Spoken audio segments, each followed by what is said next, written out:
Coming to you live from Spokane, Washington. This is Island Talk with Niko Hulse. I'm here with Dan, all the way up from Canada, our friend from the Great White North. What's up, Dan?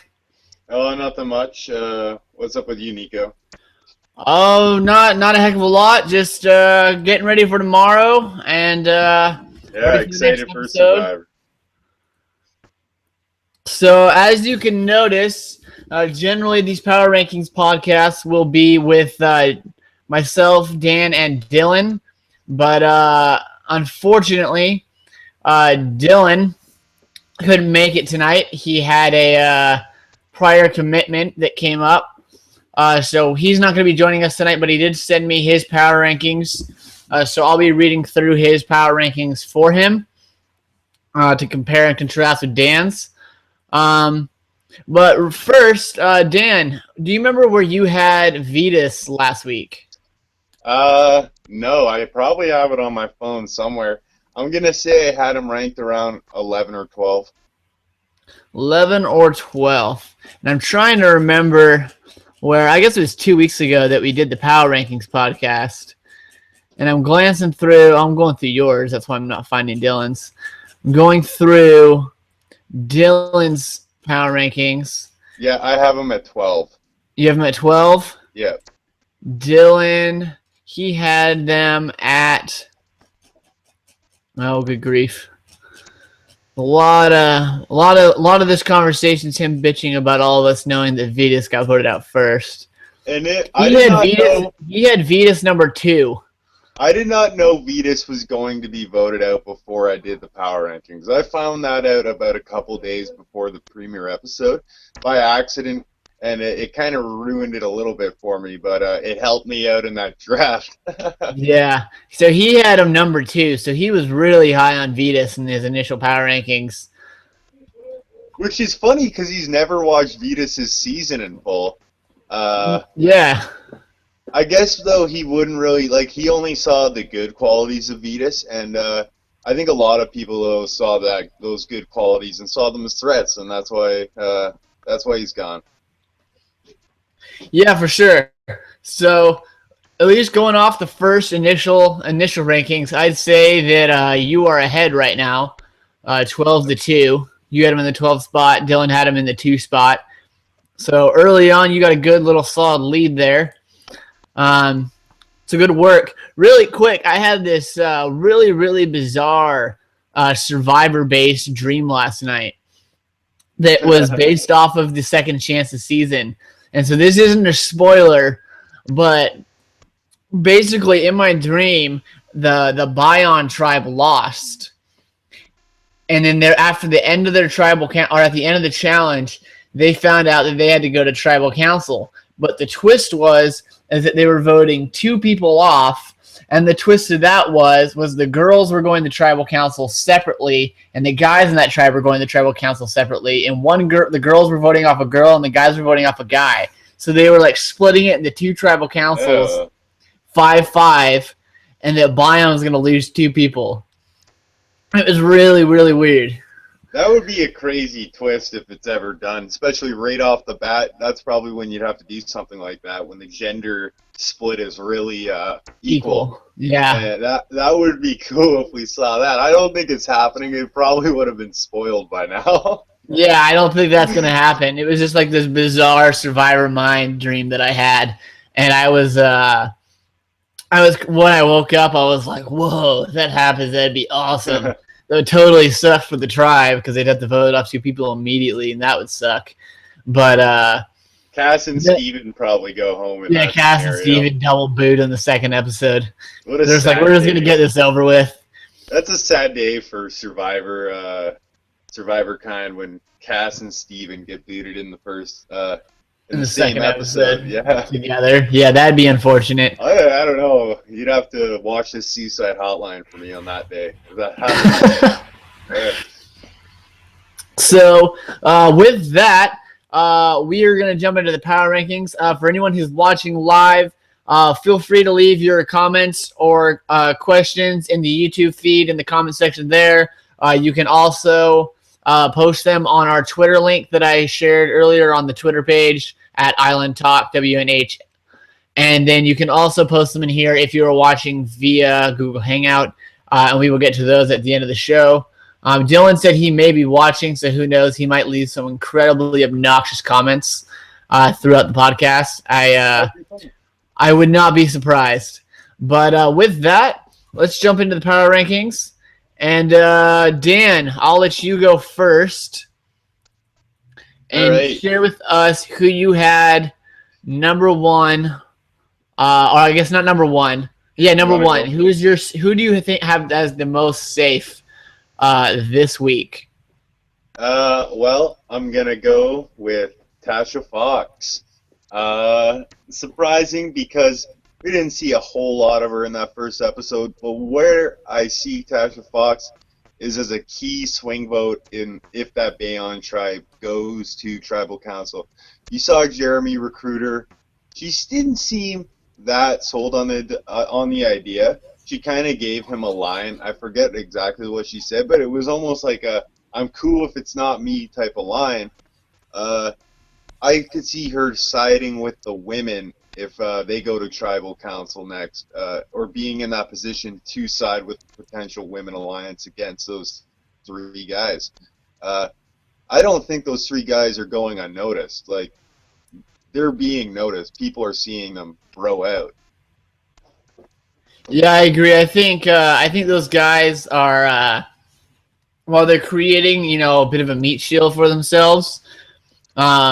It's also something that everyone else is, like you said, they're going to notice it, and there's a chance that I could see the women, and maybe Steven, maybe going after that little group of four, big guys, and going after someone like a Joe or a Jeremy or a Savage early on. But yeah, I think Tasha's in a good spot because she is in that kind of bro alliance, and at the same time, she still has the option to work with a woman if she wants to.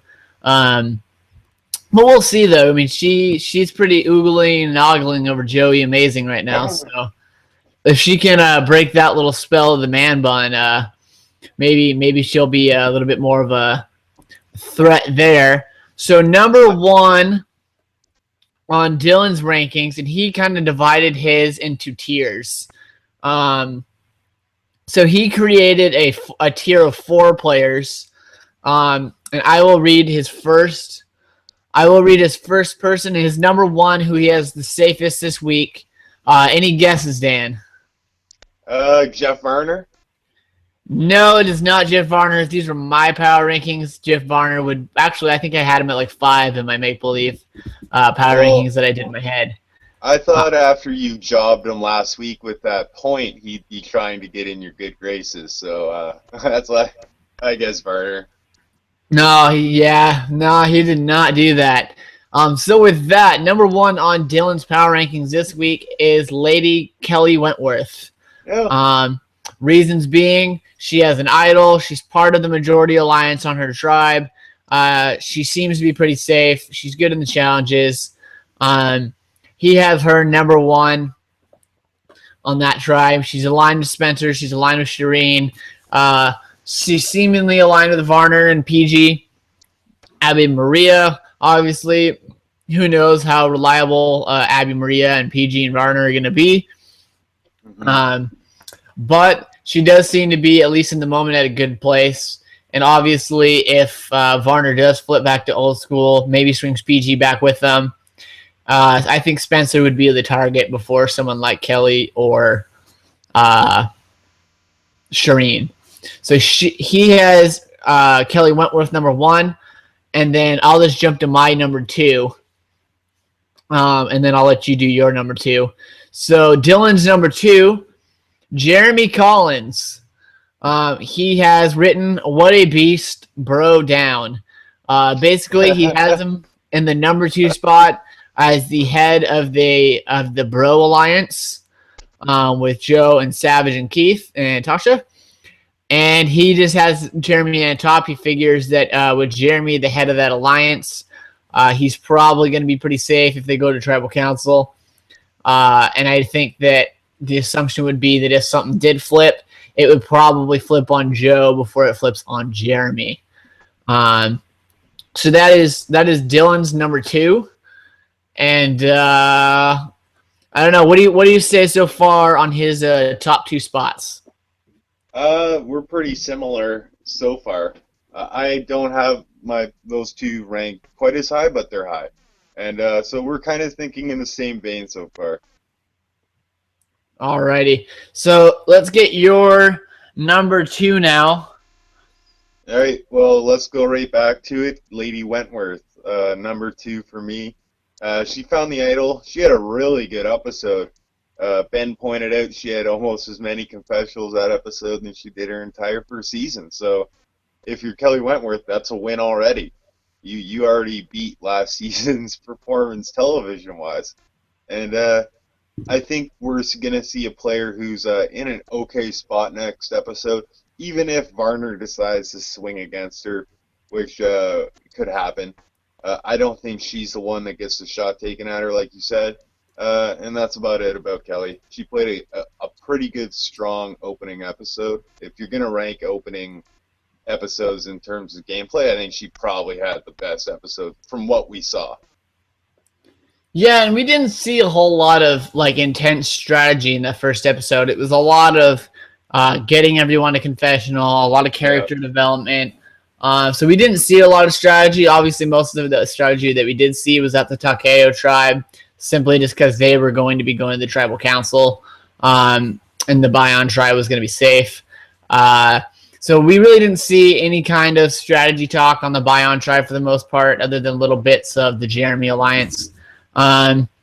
So yeah, I think in terms of a strategy base, she definitely had the strongest episode. And moving forward, I think she's in a good spot. So I do. I think Kelly's a good person to have in that top couple spots. I think she'll be safe, win or lose. So Dan, let's go into your number 3. Who do you got at number 3? Well, I'm gonna appease you here. I got Jeff Varner, your boy. Hold for applause. Yeah, Jeff's in a really good spot, I feel, especially in the early game. His diciness will come later on, I think. But right now, he's in between alliances. I think he could swing back to Terry, Wu, Kelly, and maybe get someone to come with him if he wanted to. So Jeff's in an interesting spot. The guy came to play, and he came to make some good TV too. He knows how to play to the camera. That's probably why you're such a huge fan, Niko. That's why I'm kind of appreciate him from the first episode, and I'll probably love him as long as he's on our screens.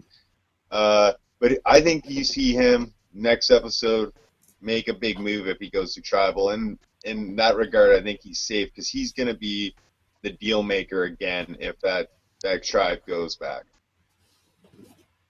Yeah, I agree. I think Varner, I think he's in a good spot. I don't think his game's going to get blown up this early. He looks like he was probably still going to kind of play sides a little bit. I think he's going to do a little jumping in between, back and forth. Yeah, I agree. I think that he's in a good spot early on, and I think he will be the one, at least in these first few episodes, facilitating the action in this initial Takeo tribe. Dylan at number 3 is another member of that Bro Alliance. It is Joe Anglem. He has Joe in the Bro Down Alliance. He basically has the same description for him as he did for Jeremy. Beast in the challenges. He'll help out there. He's in the Bro Alliance with Jeremy and Savage and Tasha and Keith. He seems to be getting a very positive edit early on. So it at least looks like for the moment that Joe's going to be hanging out with us for a while.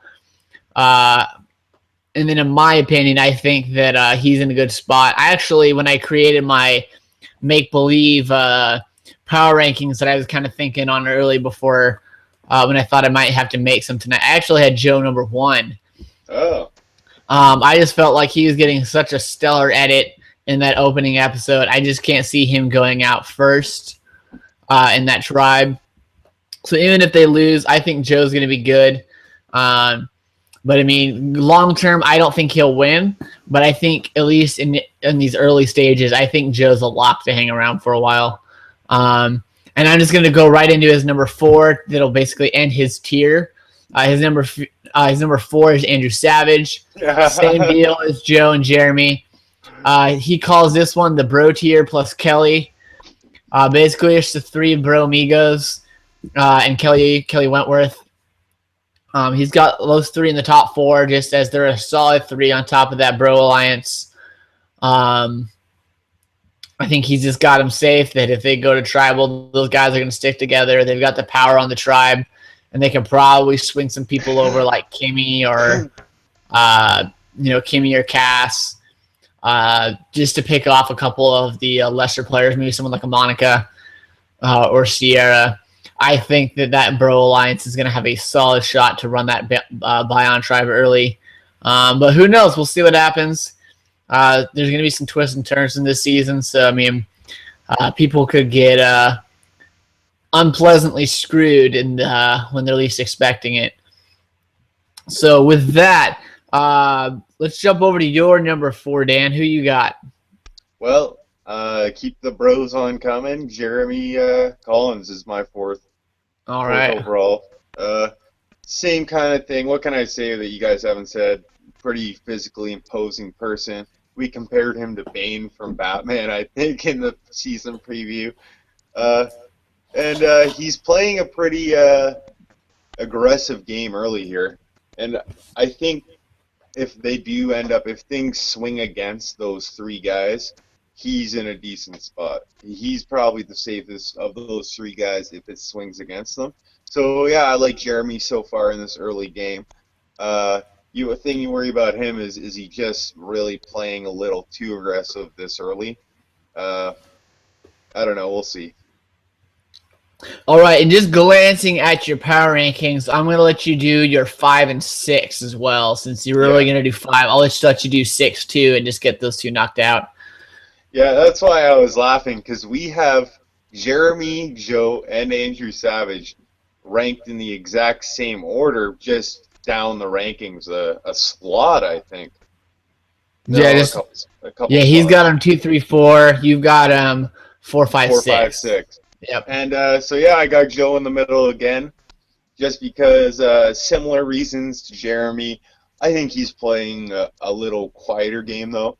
I don't think he's going around. We didn't see it, so I'm just basing on what we saw. We didn't see him go around making any deals. He kind of Jeremy came up to him, and I think Savage came up to him as well, and kind of like, oh, my daughters love you type of thing. Yeah. I don't know if it's customary on that island to trade your daughters for supplies. We'll see if they end up on opposite tribes. What will happen? But all jokes aside, I like Joe in the early game. You were right about the positive edit. And the title next week, you're guessing is attributed to him. So how could we see Survivor MacGyver go in his title episode? Yeah, if it is as I assumed, that Survivor MacGyver stands for Joe Anglum, I feel like that. Hunch. Huh? Riding your hunch. I'm riding your hunch. Yeah, right in that hunch. I can't imagine he'd be going. It's not like a negative thing, and I feel like, and I don't remember this 100%, but I feel like somebody in Worlds Apart referenced Joe as kind of like a MacGyver-esque. I might be wrong, but I feel like that comment is something that was pulled. Joe referenced himself being MacGyver. Oh yeah, maybe that was it. That might have been it. I'm trying to remember. I never did a full rewatch of Worlds Apart. I think I watched it and then I watched the post merge again before the finale. I think Joe, was referring to himself and said he's a bit of a MacGyver around his house or whatever. And so maybe we do see the full potential of Joe's MacGyverness come out. I couldn't remember if it was that or if it was when he was making his fake idol. And that was what I was thinking. It was maybe something that had to do with his idol at the time. I remember from the debut episode, I think. That might be it too. It's like I said, it's been a while since I watched it. I might have to go back and look at that now when we're done, because it's gonna bug me. Me too. But I think Joe's pretty solid early on. Yep, and so I'll just go into so I'll jump. Oh, were you gonna say something?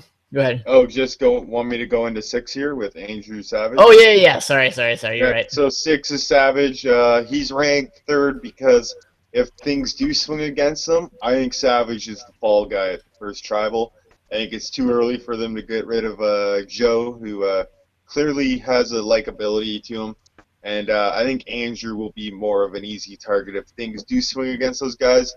But I don't foresee them really happening next tribal if they end up there. And by the way, I think we forgot to mention Bayon probably is still the stronger tribe, and that's why Yeah.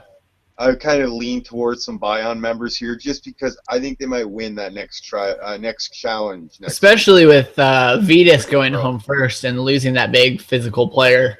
Yeah, so that's why I have them ranked as highly as I do. They have a good spot and their tribe's strong. But Savage is the lower one, just because I think if things do blow up, he's the guy that's eating the shrapnel. All right, fair enough. So I'm gonna jump in now to do Dylan's his 5 and 6. Catch up. Little catch up here. So number 5, this is the start of his next tier. This is the start of his tier of basically safe. Has he named all his tiers like he named the last tier? Yeah, he called the 1 through 4 was the bro tier plus Kelly. This next section of 5 through 9 is what he calls the basically safe tier. Okay. His number 5 is Tasha. Basically, this lists her as the strongest female and part of the bro alliance. She should be safe. And I'm just adding in that on top of that, she seems to be in a good spot. She has that ability to flip with the ladies if she wants to. She can kind of go with the guys if she wants to. I think she's in a good spot in the middle of her tribe, and she'll be a big determining factor the first time that Bion loses. Yep. So you had her number 1. Dylan's got her number 5. I think she is going to be very safe this week. I can't imagine her going home this early on. And so moving past that, I'll go to Dylan's number 6, Spencer Bledsoe. He put Spencer as number 6. He says unlikely to get voted out. Seems a little bit behind under the radar, and in the majority, he's unlikely to turn on them, and the majority seems unlikely to turn as well. I will say that for Spencer, I intended on putting Spencer probably in the bottom half of mine. The reason being that I think Spencer's in a good spot right now. But if Varner does decide to flip back to the old school, I think Spencer's going to be the one that'll take the fall over Shireen or Kelly. I think he has more of a threat. We saw in some of the pregame interviews that Varner wanted to take out Spencer early. There's a chance that he maybe jumped over to that Spencer side early to kind of get on his good side so they can trust each other. And then now maybe he's going to flip back to the other side and say, all right, I got his trust. I know what they're doing. I know what's going on over there. Hey, Terry. Hey, Kelly. Hey, maybe swing over PG and Abby. Who knows? Maybe they swing it back the other direction and they knock out Spencer. It might not happen, but I think Spencer would go home in a tribe flip. I think Spencer would go home before Shireen or Kelly Wentworth, especially with Kelly having the idol. I think if Varner wants to target another big threat in the tribe, I think he takes out Spencer before he takes out the girls. But Dylan has him at number 6. He says he's got him. He just thinks he'll be pretty safe this week. But we will see if that is the case. I'll let you go ahead and do your number 7 now. Who do you got in the 7 hole? I have Shireen. All right. I think I've been pronouncing her name wrong this entire time. So did I get it right there, you think? Shireen or Shirin? Yeah, I think I've been saying Shirin. Yeah, now that you say that, I think you might have been. Yeah, so I'm moving to Shireen, which I think is a more appropriate pronunciation.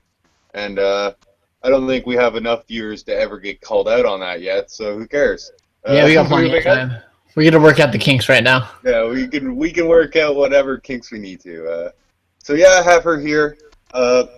you were just making really good points to why I put her here.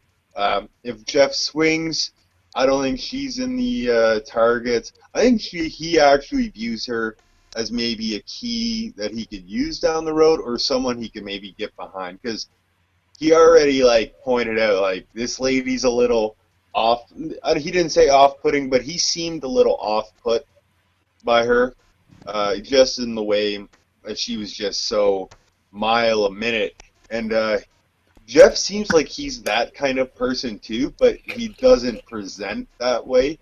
I think it's more his mind's always turning, kind of like a Tony-esque character. I think we're gonna see him turn out to be. So I think Sharin's in an okay spot. I like her going forward to not be that big of a target. The only thing you worry about is will she kind of do something like she said, I need to come out guns blazing type of thing. You got that I need to take this game by the horns.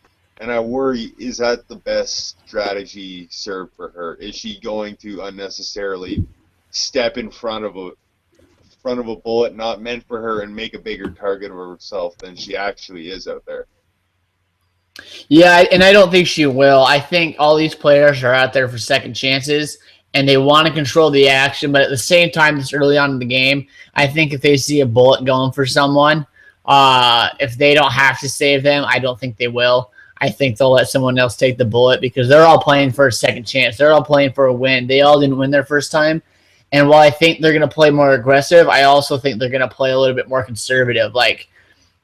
I think when they go and they make their attacks, they make their actions, I think they're going to be very aggressive at it. But when someone's coming at, say, one of their allies, I don't know if they're going to be as quick to, like you say, jump in front of the bullet. I think if Varner flip-flops a little bit and maybe puts a target on Spencer and Shireen had a chance to flip it back, I wouldn't be surprised if she just decided not to, unless she felt like she couldn't work with Varner. So I think it would just kind of depend on how that would play out. I don't know. I think it'll be interesting. I think Shireen's in a really good spot early on. I'm surprised that she's in a good spot early on, especially with how she's so recent. She didn't get a great edit in her first season. I mean, she came off a little bit annoying. And then she threw out the thing about she made her first million very young. I don't know. I think I'm surprised she's playing as well as she is early. But I think at least in that first couple of days, you kind of just align with whoever it is that you can align with, and then you run with it. So I don't think the alliances that we're seeing now are going to be the alliances that we see moving forward. I think there could be some fluctuation. But, I mean, who knows? Maybe one of these alliances can stick it out. I doubt the Bro Alliance is going to stick it out long term because I think those guys are just going to end up getting targeted. But I think it'd be awesome to see those guys go dim. And with that, I'm going to jump back over to here to Dylan's list and do his 7 and 8. So with his 7 and 8, he has Monica at 7, Sierra at 8. He just lists them as same as each other. He didn't really give a lot of analysis for them. So I'm just going to create analysis for him. We should just have Dylan send in his rankings like this every week, because that's funnier than probably anything he would have said about them. Probably. And basically, he's got them. He just says Monica, same as Sierra. Sierra, same as Monica.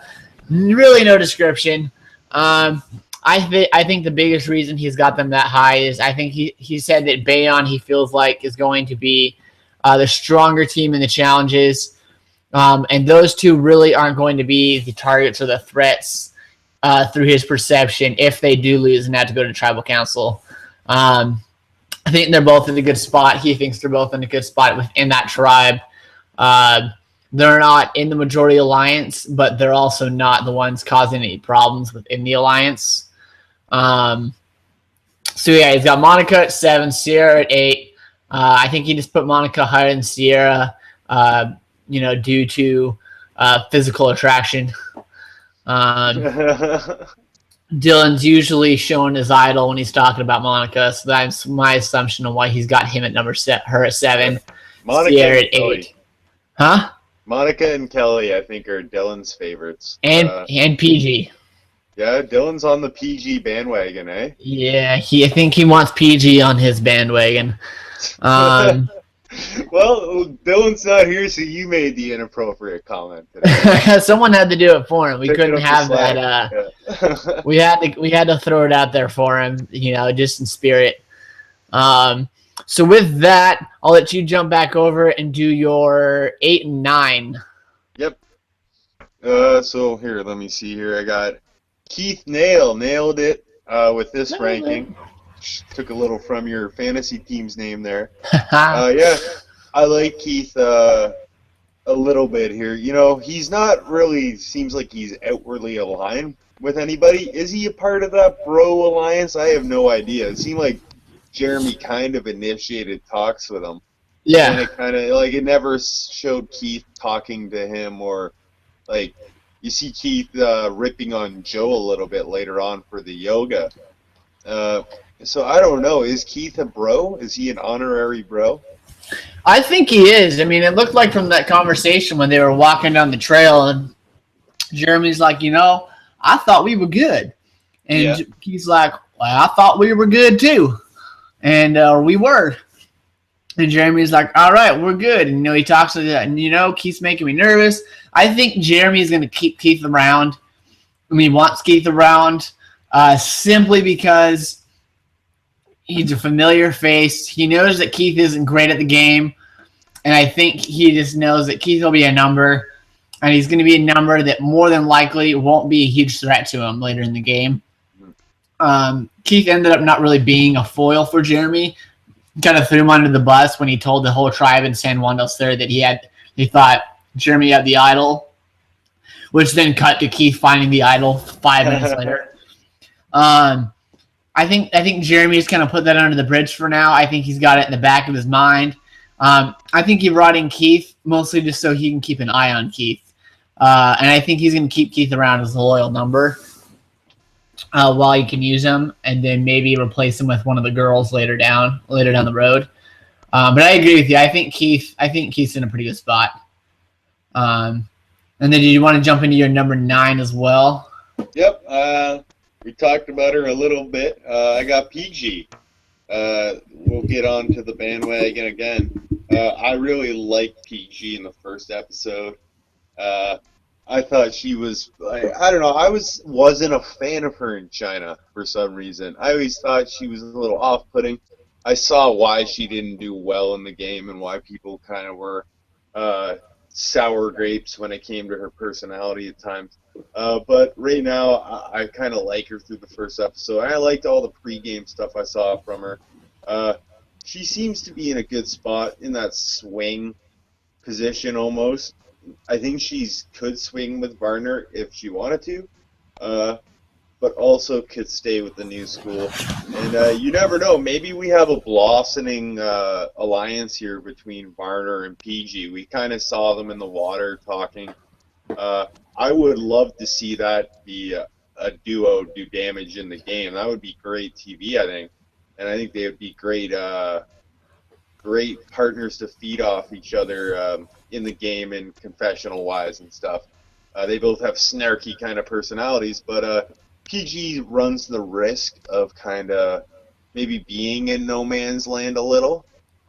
She's not really necessarily that close with anyone, but and that kind of will hurt you if it's like, oh, we can get rid of PG. It's not going to really make that big of waves. And it could be kind of like a boat where two alliances could come together. Like you could see like the no schools and the new schools like, all right, let's just come here and vote PG. I don't know if that's going to happen on the next vote. Probably not. And then from there, the switch ups and stuff that probably will happen. PG's probably safe. And it's interesting that you said the thing about maybe Varner and PG get together. Just looking at Dylan's power rankings, I think he's thinking something a little bit similar.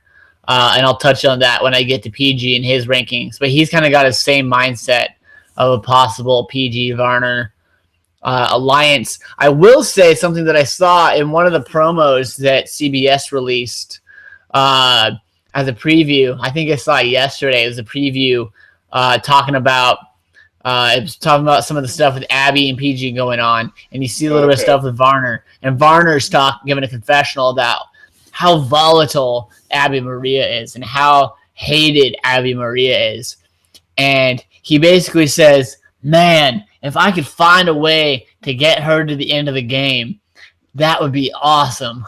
And so I'm wondering if I mean, I don't know how much we can take from that, but it'd be interesting to see, would he rather take someone like PG, who maybe is a little bit smarter and maybe is going to be able to have a little bit more strategic talk with Varner, or is Varner going to take somebody like Abby Maria, who is a little bit more of a hothead, but I mean, he might just be thinking long game way too early. And maybe this is something that could do him in later in the game if he decides to go with someone like Abby Maria over a PG. And then all of a sudden, he says one wrong thing, Abby Maria gets pissed, she flips on him, and Varner goes home later in the game. That's the thing, Niko. If Varner does tie his wagon to Abby, does he play the Pete Bro role, or does he fall into the RC role? And I don't think he gets to choose. I think Abby gets to choose Absolutely how she perceives him. And that's the thing. Does she see him as that, like, go-to friend bro like she did in Pete, who she dated? So that's kind of like there's a relationship that was kind of blossoming there, I guess. Or does she see, like, she always viewed RC kind of as her friend, but also a rival. And that rivalry was the reason that RC ended up leaving the game. And I hate to see that happen to Varner. Abby be his foil. You and me both. How did we start talking about Abby, though? Again, or not? Oh, it was because PG, it was the CBS promo that got released yesterday for the episode. But yeah, so I think PG's good. That was your number 9. Yep. Yeah, so I'll jump in. I'll take Keith. I'm going to take Keith's number 9. I'll take Dylan's number 9, which is Keith. Keith is the last person in the basically safe tier for Dylan. He said basically this is going to be this. This group is mostly players of Bion, because I feel like they're unlikely to be voted out because they'll probably have immunity. And Keith is the bottom of the Bro Alliance, so he would most likely be the one that they would cut if they decided to pick someone off from their own side. He said Keith is somewhat of a loner, but is in good with an alliance. But he is a bit of a loner, so he takes a bit of a hit. I think you guys had him pretty close. I think Keith's in a good spot. He's probably not going anywhere unless they lose the challenge and he has another bad performance like he did in the first challenge. And then I'm going to jump into his number 10, which is the start of the next tier. This next tier is 10 through 14. And he calls this the weak player tier. And says that number 10 is Kimmy, and the reasoning being she reeks of meh. Doesn't really give. Come on, Dylan. Come on. He doesn't really give Kimmy a lot of description there, so I'll just throw it in there. I think Kimmy's someone that could be a target if Bion loses. We didn't see a lot of negatives towards her in the edit in the first episode. We saw almost more of a positive edit. She got an opening scene or an opening confessional in that opening 9-minute bit. You see her kind of calling out Fishback for going and looking for the idol, not to his face, but to the tribe. So we didn't really see a lot of negative Kimmy. We didn't really see a lot of Kimmy annoying the tribe. I think Kimmy's probably going to be safe. But I think if Bion does lose, I think Kimmy is definitely someone who's an easy target to get picked off early on. I don't know. What do you think, Dan? Do you have any comments on that? Well, should I just go into my number 10 because it's also Kimmy Kappenberg? Yeah, go ahead. I agree with you on every front there. Just not gonna agree with Dylan on the meth factor. I didn't like Kimmy on the first viewing or of any viewings of Australia. I don't think she grew on me after I watched it again. But I like her in the first episode as a character who we might see like a growth type journey from. And to have growth, you have to be around a while. So I think we'll see Kimmy go through the game. I think that what we kind of saw when she talked about something about a book. I think like ending a book or something. I forget the whole. Yeah, it's like the last chapter in the book or something. And so like either that chapter is either going to be about her redemption and not possibly winning the game, but redeeming a poor performance in Australia, or will it be kind of like a self-fulfilling prophecy? She is who we saw in Australia, and she just the chapter's already finished. Yeah, it's definitely a possibility. I think Kimmy.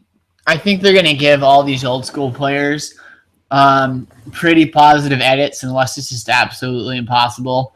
No matter how deep they go into the game, I think Wigglesworth, I think Kimmy, I think Savage, and even Varner. I think and Terry Dietz. I think all those guys are gonna get really positive edits.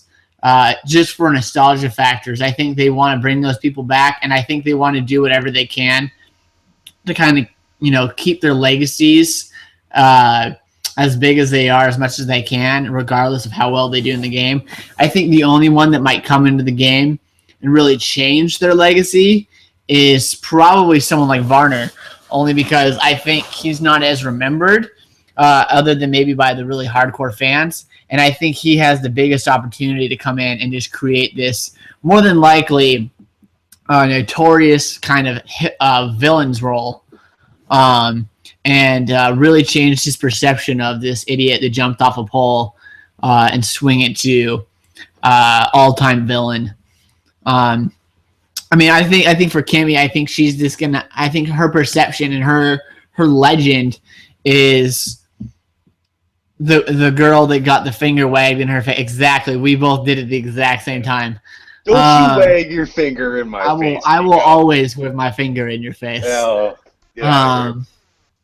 Between that and refusing to eat the food, she can't eat the cow brain, but she can eat the worm. She can eat the worm. I think her legacy can improve as well. I think she's someone that's going to be able to, if she can go further in the game, someone that matured. I don't think she's going to be a good strategy player no matter what, but I think she definitely can. I think she's going to definitely improve upon her legacy. I think with Terry and Kelly and even Savage, I think unless they win the game, I don't know if there's a lot they can do to improve on their legacies. I think they're probably in the toughest spots in terms of either hurting or bettering their legacies as Survivor players. Yeah, I agree. And with that, I'll let you jump into your number 11. Well, I got Spencer Bledsoe at number 11. All right. Not ranked as highly as maybe I could have put him. The reason being is I think he's a clear target. Still on his tribe. He's on a weaker tribe. If that tribe goes to tribal council, I think Jeff Varner is holding most of the cards and will dictate the action there. So Spencer might be in trouble. Jeff, you talked about it, had Spencer in his sights from before the game. So Spencer needs to either win a challenge or hopes that that new school side stays appealing for your boy Jeff Varner and whoever else he wants to swing away. Yeah, I agree. I think Spencer should be in a good spot. Here's my thing is I think if Varner were to stick with the side of Spencer and Shireen and Kelly and let's say PG and Abby Maria, I think if he sticks with that group, I think they'll stick with him. The problem is I don't know if he'll stick with them. And I think that's something that's going to be like just watching him play in that first episode and then looking just into the preview a little bit. As much as I want to see Varner win, I think Varner's toughest problem is gonna I think his biggest obstacle is gonna be himself. I think he's gonna be playing so hard, so fast that he could flip maybe one too many times and get burned. And I think we're gonna see a player, Niko, that tries to play as fast as Tony played. And if he doesn't have someone on his tribe like a Trish who can kind of rein back the alliance with him, then I think he could be in trouble. Yeah, Tony's one of a kind, and Tony also had some circumstances fall his way. Survivor's about skill and luck, so if Varner's going to play that hard and swinging back to old school, that'd be a pretty aggressive move after 2 tribal councils. Then he's going to need things to fall his way. We talked a lot about Varner, though, this podcast. But hey, he dominated most of the talk in that first episode, I feel. Well, and who knows? I mean, if they wouldn't have had to go straight to tribal council, maybe Varner wouldn't have flipped. Maybe Varner would have went back and maybe tried to get someone like PG to not vote for Vetus. And maybe they would have went that way. But because they had that immediate thrust in the tribal council, maybe he just decided, okay, I know where they're voting. We don't know maybe where we're voting, and I don't know if we have the numbers here. I'm just going to jump to that side. I'm going to make sure that it's not me going home tonight. I don't want to risk a tie. I don't want to risk any of that. Let's just vote them out, get it over with, and we can recoup next time. It could also be, Niko, I also think, too, that the old school people were targeting Abby Maria for being annoying and kind of like, and that's a very classic old school way of thinking and voting on the first vote. And Varner kind of even said a little bit, he said these old school people need to get with the game a little bit. And the new school people targeted Vetus. That's more of a new school boot, if you have to pin it to an era, because he's a strong male, someone who knows the game and is a pretty good player. So yeah, I think also too it had to do with the logic being used, I think, between the two sides, and I think he just felt more comfortable with the logic of the new school players for now, and that's not saying that he can't change the logic of other players going forward. Yeah, for sure. So let's try and get back a little bit on track here. So you just gave your number 11. That was Spencer. So I'll jump into Cass, or I did it again. I'll go into Dylan's number 11, which is Chaos Cass. Spoiler alert. Yeah, no kidding. I've done that twice now. Dylan has Cass at number 11. He says it's because she's one of the weaker members on her tribe. He's got her in that spot mostly because she is on that Bion tribe, and I think he's just kind of assuming that Bion's probably going to win that challenge. So he's got her, out of the top 10, but just right past it. He's someone that could go home. Huh? He's hedging his bets on that Bion winner. He really is. He really is. I know. I think for Cass, I probably would have had her a bit lower.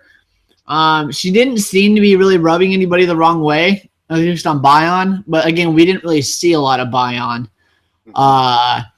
because Takeo was going to that tribal council. We didn't see a ton of negative stuff on Bion other than Fishback, and I really don't know how much to read into that.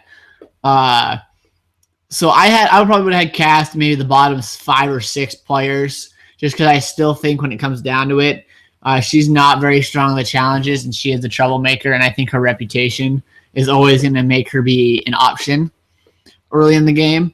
But he has her at number 11.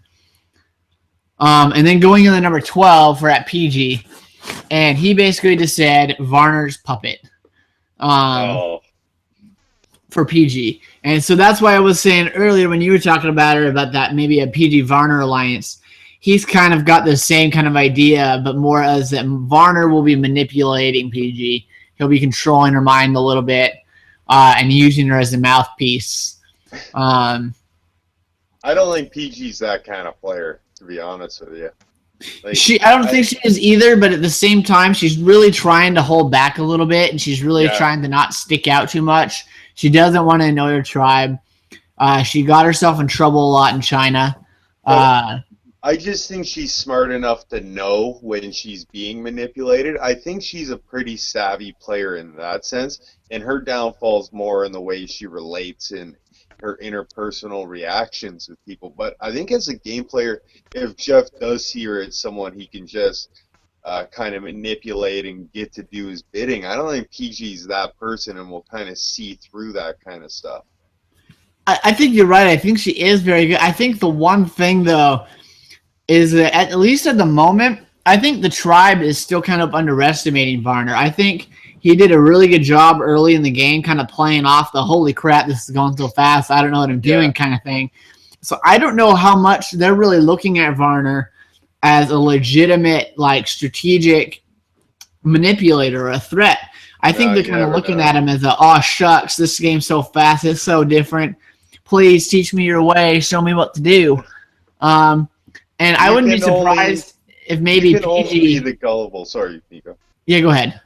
You can only be gullible for so long, though. I agree, and I think that it'll eventually wear off, and people will kind of wake up to the idea that Varner's smarter than he's presenting himself as. Yeah, for sure. But I think at least at the moment, I could easily see him kind of playing PG a little bit, just simply off of a matter of being underestimated. But I mean, I think he's got PG probably close to where I would have PG. I might have her a little bit lower, just because I think just with what we saw for next week, we saw her and Abby getting in some more fights. Yeah. And because the tribe, if they do lose, they could go either way. They could either keep Abby or they could keep PG. I would have had her a little bit lower, but I can't argue too much. They're at 12. So that's where he's got her. He's got PG at 12. Dan, who do you got at 12? Whoa, man, I got Woo. Whoa. Yeah, Woo, I said I liked his episode, but I kind of rethought about it. And, like, edit-wise, it wasn't that great, and he didn't really have a good moment outside the rice bag race. And I don't know, what can you say about Woo other than he's the same person I think he was in Cagayan. He's gonna give us some good times in the confessionals, I hope, if he's around for a little bit to have a good time. But other than that, I think Woo's at 12 in the next tribal council. He's in an interesting spot. We've talked about Varner a lot. I'm not going to talk about him anymore. But he's at the mercy of he who shall not be named, I think, on where they swing. Can the old school last, though? And Woo's kind of... I love the fact that Woo's in the old school alliance as well, just because he has that old school player vibe.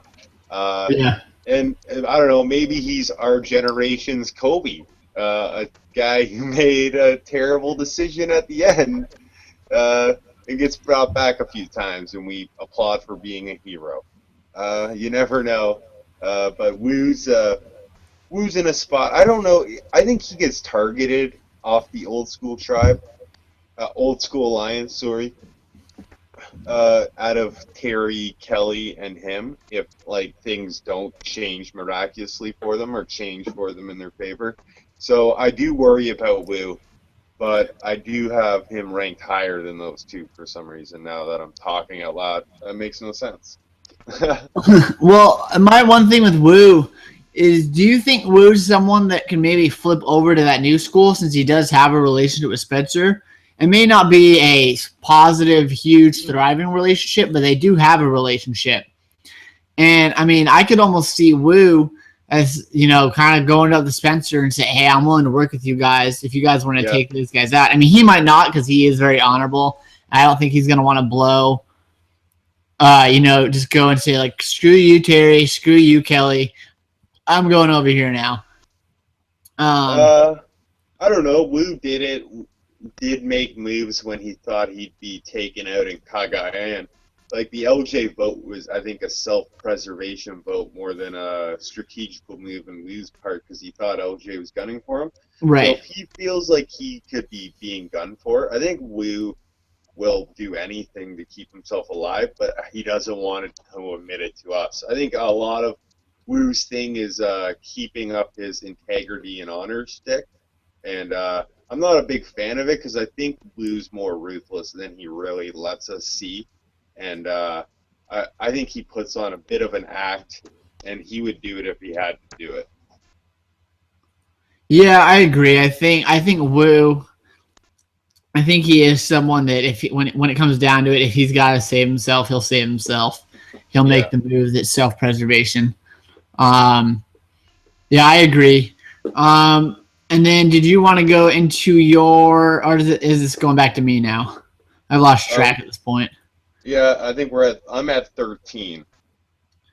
Yeah, and I'm at 13 too. Yeah, so this is still you. Yeah, so let's go All into right. number 13.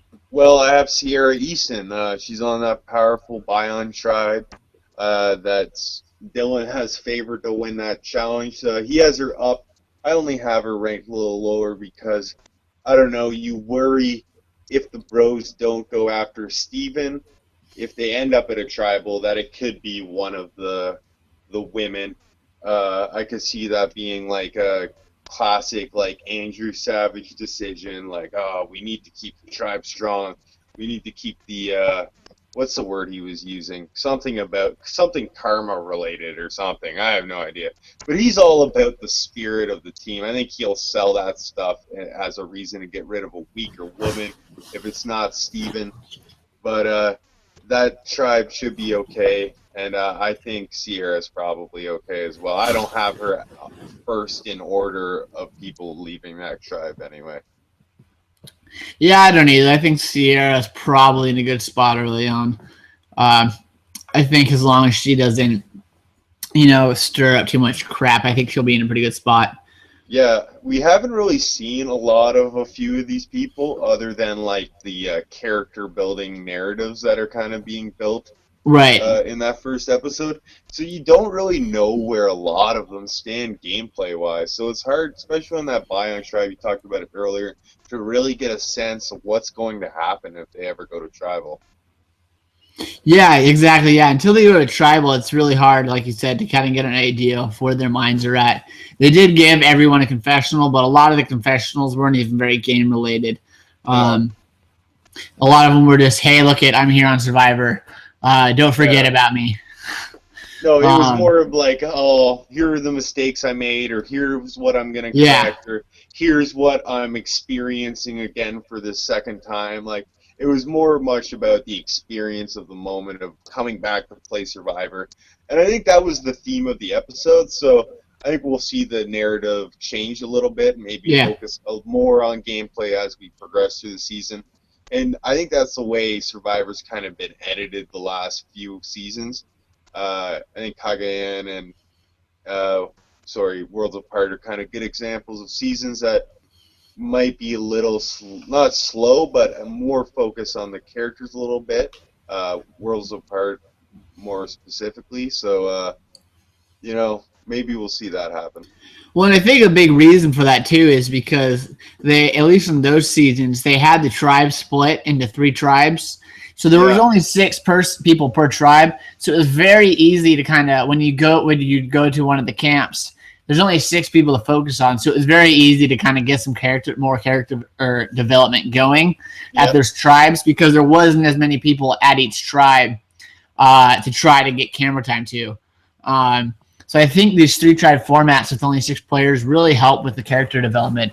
Um, and in one of these seasons, like an all-star season, you don't have to do as much character yeah, development early on because we kind of have an idea of who a lot of these players already are. So it gives the editors a luxury to kind of only show really whoever's going to be relevant in that episode specifically because we kind of already know who they are. yeah, So I think throughout this all-star season, we're going to see some different types of editing simply because we know who the players are. The editors know we know who they are. And I think it's just going to be a matter of in this section for this vote out, who's relevant, who's not, and that's who's going to be getting the confessionals. Whoever's going to be part of the action, I think that's who we're going to see. So I'm going to jump up with to Dylan's number 13, and you said you didn't want to talk about Varner anymore.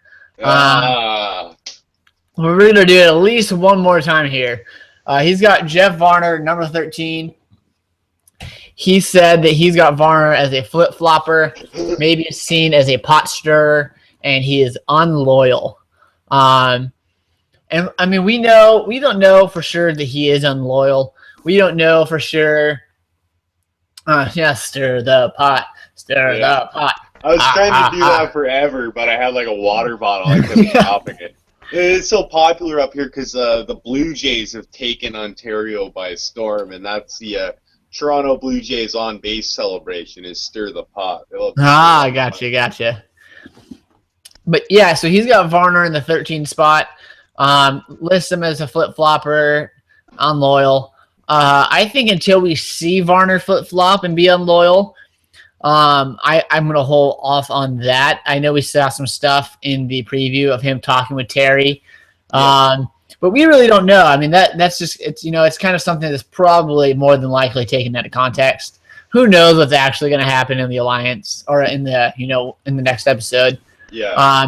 Most of the time, those next time on Survivors are unbelievably misleading. That's so true as well. And so, I mean, who knows what's actually going to happen. But, I mean, we can really say, at least in terms of, like, the disloyal part, we do know early on he was aligned with Vetus and Terry and Kelly. And he already flipped on them. Yep. So, like I said, I'm wondering if the reason maybe he flipped was he just felt like they didn't have the numbers in that first vote, and because they didn't have time to go back to camp and try to figure something out, he just decided to swing the other way for self-preservation and then hope it's to rally it back on the next vote. But yeah, so I mean, we won't talk too much about Varner. He's got him at 13. I probably would have had him in the 5 to 8 range. I think he's going to be safe. I don't think people are catching on to him yet. And I think it'll probably be another vote or two before people really start to realize what he's really up to and how much crap he's causing. So I'm going to jump into his number 14, and this is the end of his weak player tier. He's got Shireen. Lister is still weak. Even if she's endearing, she might have some drama with Abby. I don't know where he got that part from, other than Abby's this dramatic, and she probably has drama with everybody. But he's got her in the 14th spot. I had actually put Shireen in my power rankings that I kind of was doing, and like I said, I had her in the top 3. Oh. I felt like she was kind of heading the alliance of Kelly and Spencer. And like I said earlier with Spencer, I felt like Spencer's going to be the one that gets targeted if Varner does flip back to the old school, not Shireen. Unless Varner decides, hey, listen, Shireen was the one that dictated that last vote. She's the head of that snake, not Spencer. Yeah. Maybe let's go after Shireen. So, I mean, that's a possibility. I doubt that's going to happen. I think Spencer still poses the biggest threat. And I still think that someone like Abby Maria or PG would also go before Shireen. Or even some of the other old school players like Kelly or Terry. I think Shireen's in a really, really good spot early on. He's got her a lot lower than I would have put her. But he's got her at 14, and that's the end of the weak player tier. He basically said, besides Varner, I consider the rest to be very weak in challenges. Varner gets placed here because he stirs crap up, and that could upset his tribe. And Takeo seems ready to fall apart, so most of their members are ranked fairly low. So that is the reasoning for those slots from 10 to not 10 to 14. Yeah, 10 to 14. So with that, let's go into your number 14 player. Who do you got? At 14, I got Monica. Monica, we saw her like once, so yeah, one confessional. Really say about her. I don't know. Hopefully, she doesn't get targeted for being one of the smaller female players. I don't see it happening. There's other people probably in front of her, like I said with Sierra. Uh, yeah, I think we just move on from Monica until we see a little bit more. Dylan wouldn't mind. Or maybe a lot more. Yeah. All right, so yeah, let's move on from Monica and jump over to your number 15.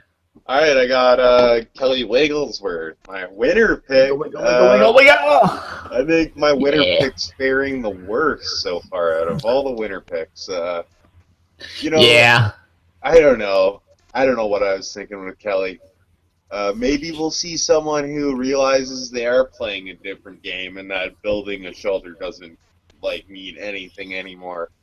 Or maybe we'll just see her build more shelters and fires, or get voted out fourth. get blindsided terribly, because Kelly seems like the type of player right now who would give up her loved one visit to all the other people so they could have a loved one visit, and then get voted out right after it happens, like Brenda. She has that vibe to her. I know we're getting a very kind edit, but I'm worried it's setting us up now. Kelly could be in trouble sooner than we think, and it's really setting us up to feel sorry for her when she does go early. I don't know. She's not in the greatest spot. I really hope she can get it together.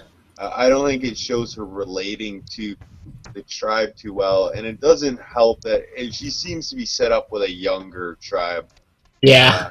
I think having people like Kimmy, Cass, even Tasha, she would have related better to. So yeah, that's what I think, that hurts her as well. Yeah, I agree. Obviously, we haven't gotten to her in Dylan's yet, but she's in that bottom 5 on Dylan's side too. Yeah. I think he's got, from reading through his stuff, he's got a similar mindset on her.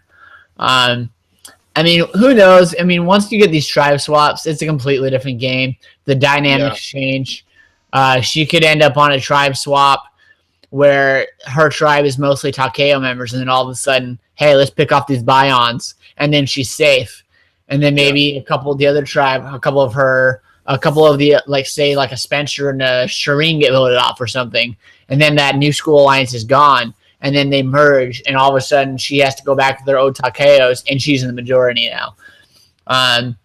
She really never knows what's going to happen in these when you throw in these tribe swaps and these mix-ups and all these different, all these crazy twists. And Jeff's come out and said, Probes, not Varner, but Jeff's come out and said that this season we're throwing everything at him. I mean, we could see multiple tribe swaps this season. Who knows? I think this season is going to be absolutely insane pre-merge. Yeah. Because I think they're just gonna throw them all over the place, and I think whoever stays is gonna be whoever's quickest on their feet. I don't think that's Kelly, yeah, but I also think that she's not a massive target to where she'll be the one that someone's gunning for after a tribe swap, unless she's just in the complete minority. So, I mean, I think this week she definitely could be in some danger, but I think moving forward, if she can survive, say, up until a tribe swap of some sort, I think she could be good then. But I think at least while they're in these initial 2 tribes, I agree. I think Kelly's in some big trouble. So that was your number 15. Let's go over to Dylan's number 15. He didn't leave me a name on number 15, but he left me a description. But through the powers of process of elimination, at number 15, he has Woo. Woo! What was the description? The description, it just says 15, no name, least vocal member of minority, but still the minority. Basically, he's got Woo where he's got him simply because he's in that old school alliance with Terry and Kelly, but he's the least vocal. He's probably the least likely to challenge the other side because he's not very, he's not really a confrontational kind of player. Yeah. So he'll probably just kind of fade into the background a little bit.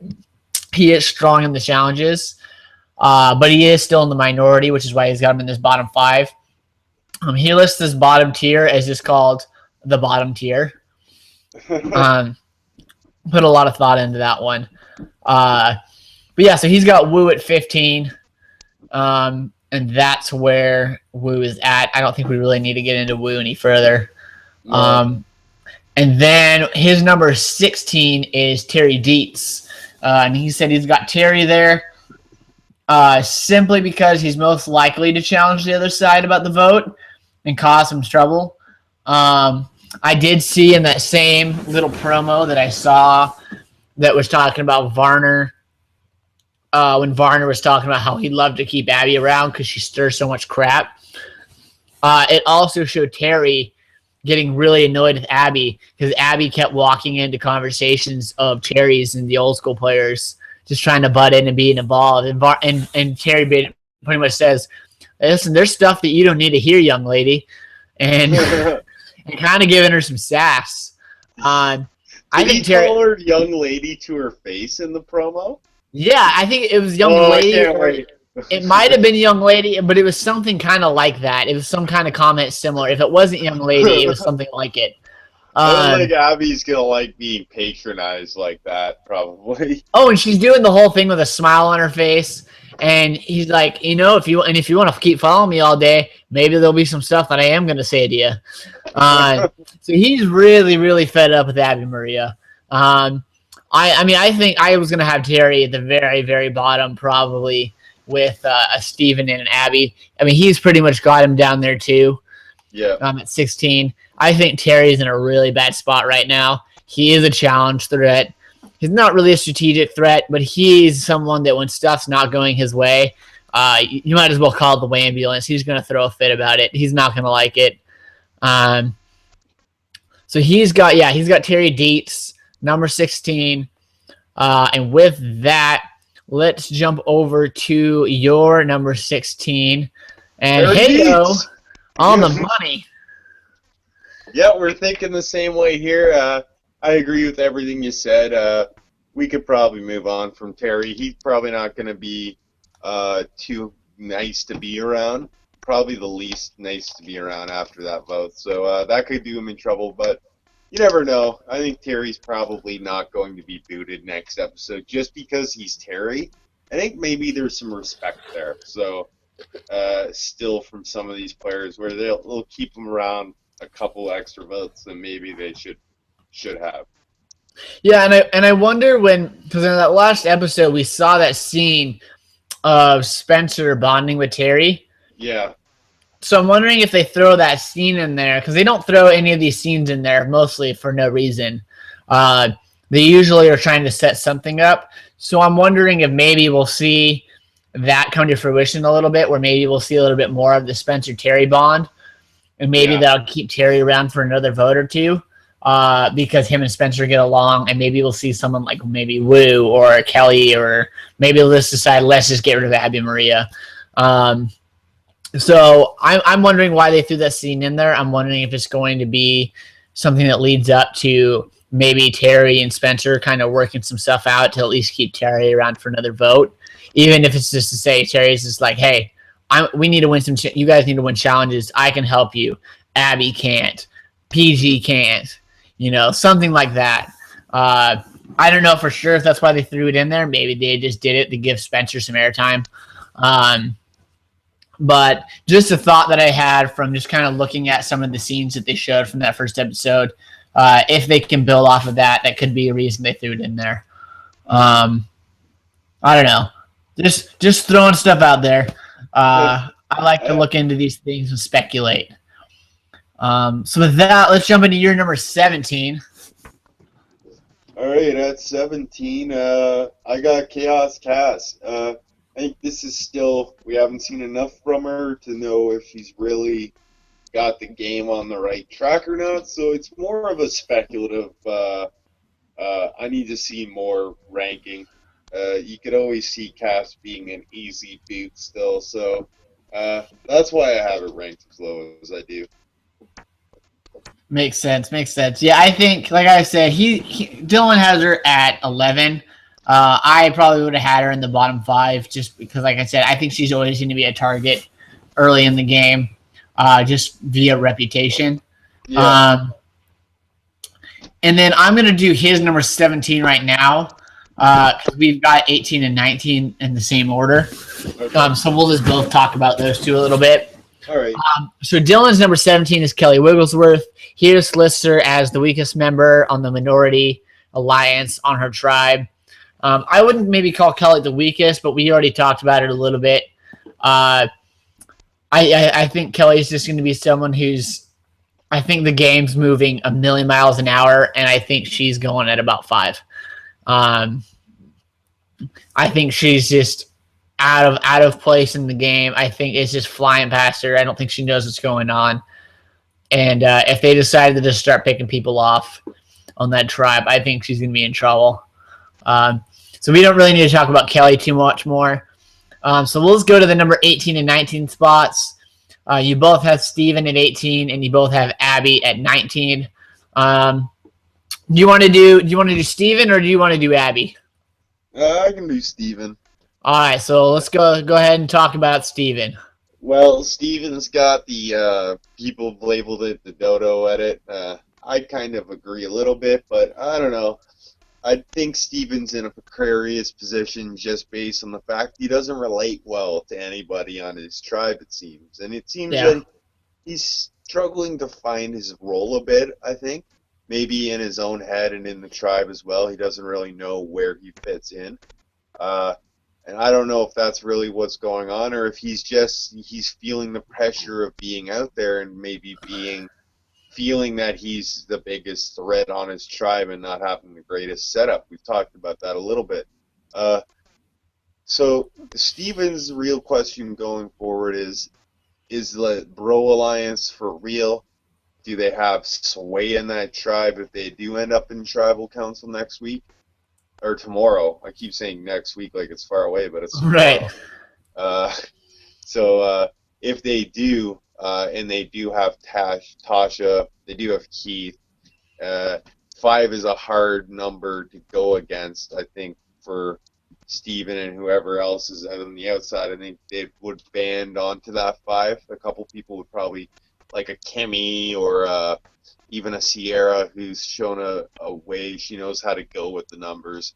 So, you worry if the bros have it locked, Steven could be going home.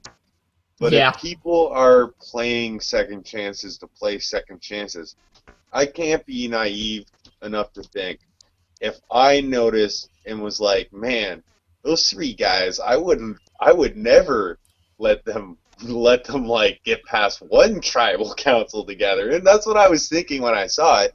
And I think like the women on the tribe, Steven as well, maybe even Keith. You never know what's going on in Keith's old head.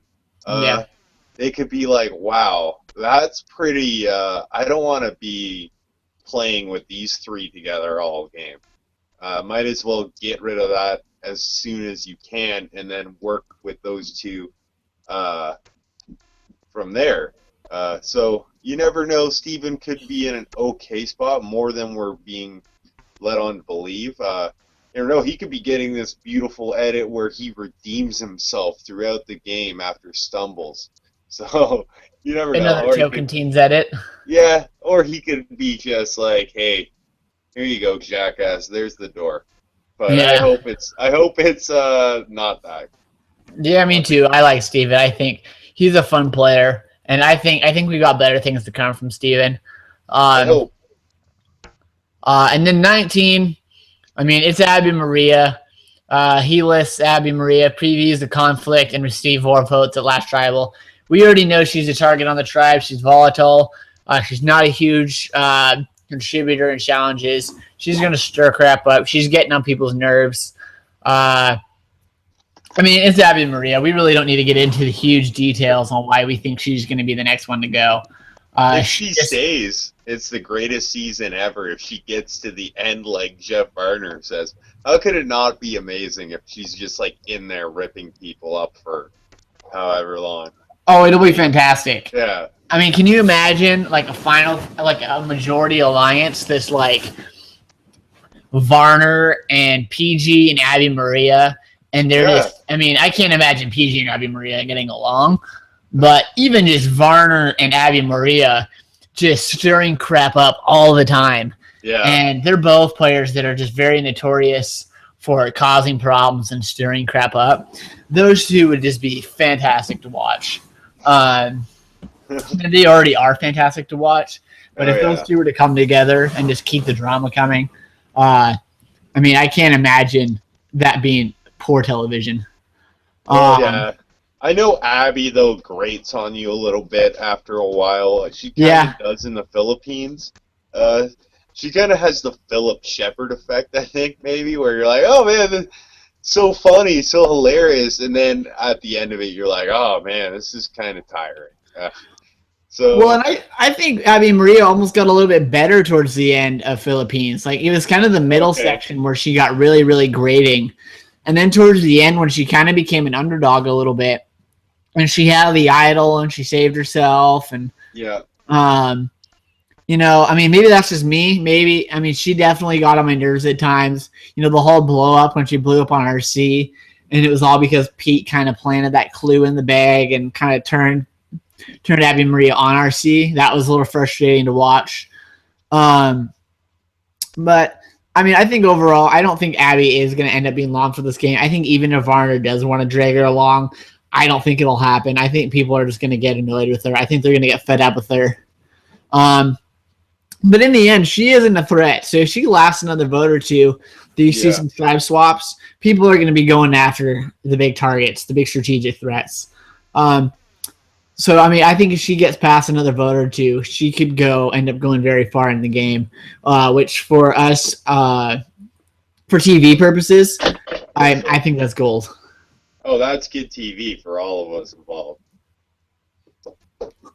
Yeah, absolutely. So that's the end of our actual power rankings. That took a while. That took longer than I thought.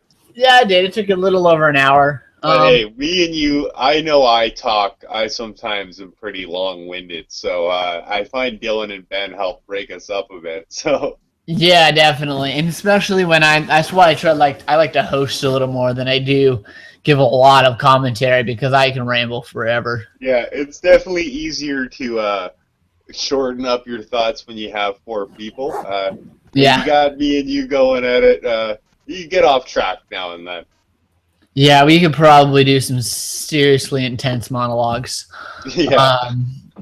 That would get absolutely no viewers. Probably, yeah. So, really quick, before we go into tomorrow, any big or bold predictions for tomorrow's episode? I can't think of anything really bold. Let's say Steven stays another episode, so does Cass, and so does Abby Maria. None of those people go home tomorrow. It's someone else. Which is ironic because I rank those people in the bottom 3 of my rankings. So there you go. I contradict myself with my bold prediction. Yeah, it's really tough in only the second episode because we still really don't know what exactly is going on. I think my big bold prediction is if Takeo loses, I would say I think Varner sticks with the new school players. I think he doesn't flip on the old school. I think he flirts with them. I think he tries to calm them down. Maybe tries to get something together. It isn't going to work out. And then I think someone like maybe Terry Dietz goes home next. Terry or Wu. Okay. That is pretty bold. Because Varner seems to be leaning the other ways, but in the previews he said show us anything they want to show us. So right, you never know.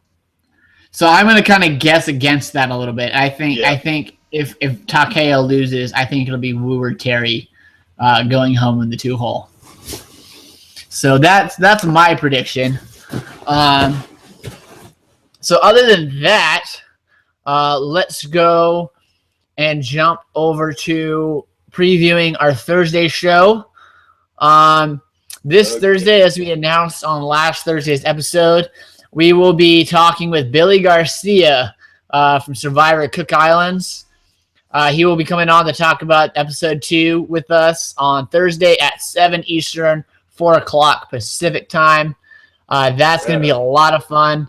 I can't wait. Can't wait to if you have any questions for Billy, Send them to me on Twitter. Send them to me at our email. If you want to follow us on Twitter, you can do so at Island Talk WNH, or if you want to email us, you can do so at islandtalkwnh@gmail.com.